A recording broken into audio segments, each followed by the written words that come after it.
Hello, I'm Andrew Ferrara, Project Curator at Norwich Castle Museum and Art Gallery, and welcome to Talking Objects.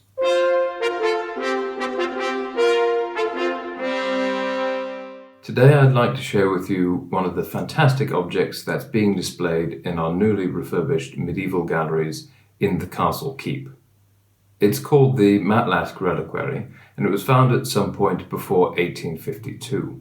Now, it's a small gold pendant, 3.8 centimeters tall, and it has an engraving on the front, polished sides, and an open back, though the hinges survive so we can see where a backplate would have attached and created a container. Now, a reliquary is an object that holds a relic, and a relic is a piece of a body or an object that's associated with one of the saints or the life of Christ within the Christian tradition. Relics acted as a bridge between the spiritual world and the earthly world, allowing for people to make a connection with the divine. You often saw them with shrines devoted to them in major churches and cathedrals, as well as being individual items of property. People would own relics and wear them on their person. Relics also have a capacity for protection. They would help you avoid harm or curative powers. Many records of people attending shrines to touch relics to try to heal an ailment that they have. Now, as I mentioned, the object is engraved on the front, and we can see here that there's a floral background and a scene of the crucifixion. So you have Christ there on the cross with a sign above him which says INRI, that's Latin for Jesus of Nazareth, King of the Jews.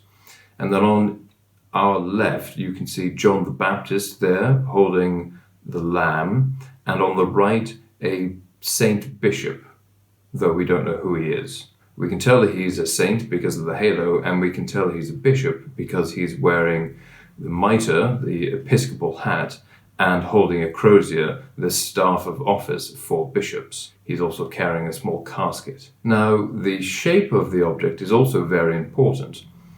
The pendant is formed like the capital letter T, or in the Greek alphabet, the letter tau. During the Middle Ages in Western Europe, the letter tau was associated with Saint Anthony, who was a 4th century Egyptian hermit saint. From about the 11th century onwards, Saint Anthony became the patron saint for the Hospitaller Order of Saint Anthony, a religious order whose principal goal was looking after people who had the disease ergotism, or what they called St. Anthony's fire. Now, ergotism is a poisoning from a fungus contracted principally through ingesting contaminated wheat or rye, which was the primary staple foods in the medieval period. And there are records from the medieval period of people with ergotism acting as if they were being burnt in hell and convulsing like demons were attacking them. Now, the Order of St. Anthony had sites in London as well as other parts of England, and as I say, were dedicated specifically to looking after people with this affliction. Now, given the shape of the pendant, we imagine that it may very well have also been associated with St. Anthony and with either curing or preventing St. Anthony's fire on the wearer. And with that, it's this incredibly poignant portal for us to someone in the past who was attempting to get through life and alleviate the pains of everyday existence and deal with disease and death and understand just how to explore the human condition.